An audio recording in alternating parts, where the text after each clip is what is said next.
নমস্কার বন্ধু, আমার চ্যানেলে সকলকে জানাচ্ছি স্বাগতম। আজকের ব্লগটা আরম্ভ করছি আমি এখান থেকে। বাজে এখন 5টা 45। ওদিকে কাজ করবো, সমস্ত রেডি। উঠে ফ্রেশ হয়ে গেছিলাম ফুল তুলতে। আর আজকে এত সেই থোকা টগর হয়েছিল, 31টা গুনলাম, অনেক হয়েছিল আজকে। খুব সুন্দর লাগছিলো আজকে, বেশ সাদা ফুলগুলো ফুটেছিল। এদিকে রসুন তেলটা নিয়ে চলে এসেছি। আর এখন একটুখানি গরম করবো, গরম করে সুন্দর একটু মালিশ করবো। কাল যাই হোক ওই সারাদিন আর করে কাশিটা হয়নি। আজকে তো যাবে, আজকে ওই ফিজিক্যাল এডুকেশনের প্র্যাকটিক্যাল পরীক্ষা আছে।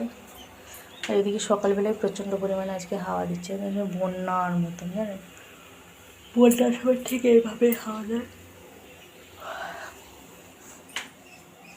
কালকে রাত্রিবেলা বাসন মাজা হয়নি, এই একটু আগেই বাসনটা মেজে হয়নি। বেশি বাসন ছিল না, বিকালে যেহেতু অনেকটা মেজেই দিয়েছিলাম। আর মা আমি তো খাইনি, ওই কাকা বাবারই বাসন বেরিয়েছিল দুজনের। শুনে উঠে পড়েছে, আজকে তেলটা মালিশ করবো।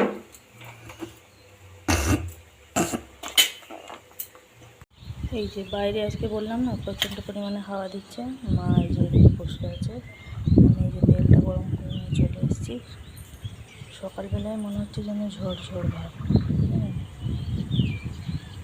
মাঠে দেখুন কত বউগুলো বসে আছে।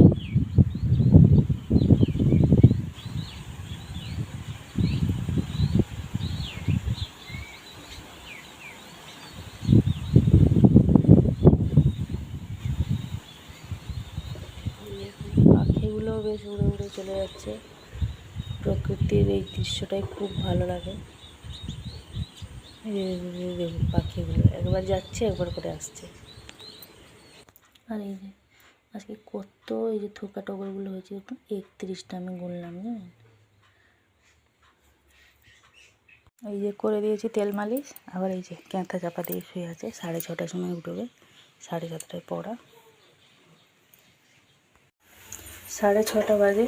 এই যে এগুলো হচ্ছে কালকে যে পরোটা হয়েছিল, তারপরে সোনুকে দিয়েছিলাম। এটা যেহেতু সজনে ডাঁটা তরকারির সময় ওই ছোঁয়াছুঁয়ি হয়ে গেছে, ওই যেহেতু পেঁয়াজ রসুন পড়েছিল, তো আমরা খাবো না বলে ওই জন্য রেখে দিয়েছিলাম, ফ্রিজেতেই ছিল, ওই জন্য বের করে নিচ্ছি। সকালবেলা একটুখানি গরম করে নিলাম তেল দিয়ে, ব্যাস হয়ে গেলো। অন্যদিকে এই যে বসিয়েছি চা, মার আর আমার। দেখাচ্ছি, এটা হচ্ছে এই যে প্লেট মাছটা আপনাদের দাদা এনে দিয়েছিল না রবিবারে, দিয়েছিলেন, বের করে এনেছি। প্লেট মাছে পুরো কেক হয়ে গেছে, পুরো আইস। তবুও রাত্রিবেলা বন্ধ করে দিয়েছিলাম ফ্রিজটা, তার ভিতরে একদম পুরো সেই হিমালয় পর্বত হয়ে গেছে। তো হিমালয় পর্বতটা তো ভাঙা সম্ভব না, ওই জন্য বন্ধ না করলে হিমালয় পর্বত ভাঙবে না। এদিকে আমারও হালকা হালকা গলা ব্যথা হচ্ছে, জানি না কী হবে। সোনুর আবার সামনে পরীক্ষা, আমার যাতে শরীর টরীর খারাপ না হয় এটাই চাইছি। ওই জন্য এখানটা রেখেছি।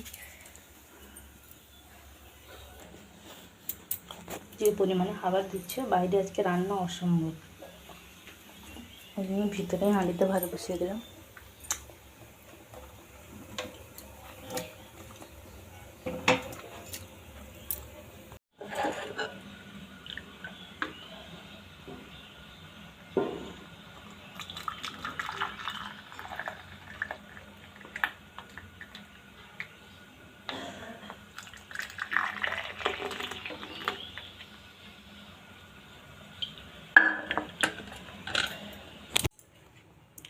তখন আমি ভাবছিলাম মশলাটা বেটে নিলে ভালোই হতো। কারেন্ট নেই, চলে গেছে। এটা তো এমার্জেন্সি লাইট জ্বলছে, এই যে বুঝছেন। মাছটা রান্না করবো বলে চলে এলাম, আমারও একদমই ভালো লাগছে না, কেমন যেন একটা লাগছে, একদমই ভালো লাগছে না, জানেন। কিন্তু কিছু করার নেই, তাতেই রান্না বান্না সমস্ত কাজ করতে হবে, সোনুকে নিয়ে যেতে হবে। এখন আর ওষুধ খেয়ে রেস্ট নিলে হবে না। জানি না কখন কারেন্ট আসবে। এই যে মাছটা আপাতত ভিজে নিচ্ছি, একদম ছোটো ছোটো এই যে পমফ্রেট মাছগুলো। সোনুর এটাই সব থেকে প্রিয় মাছ, খেতে খুব ভালোবাসে পমফ্রেট মাছটা। তো ওর জন্য ভাজা রেখে দেবো, 2-3টে ভাজা রেখে দেবো, বাকি তরকারি রান্না করবো। কিন্তু মেন সমস্যা হচ্ছে এখন আর মশলাটা কী করে বাটবো, এই কারেন্টটা এসে গেলে হয়, কখন আসবে জানি না। এই যে এদিকে কলা পাতাও নিয়ে চলে এসেছি। এই যে পাতুরি হবে বলে মাশরুমের মাছও ভাজা হয়ে গেছে। যখন কারেন্ট আসবে তখনই মশলা বাটা হবে। সকালবেলা বেটে নিলে ভালো হতো।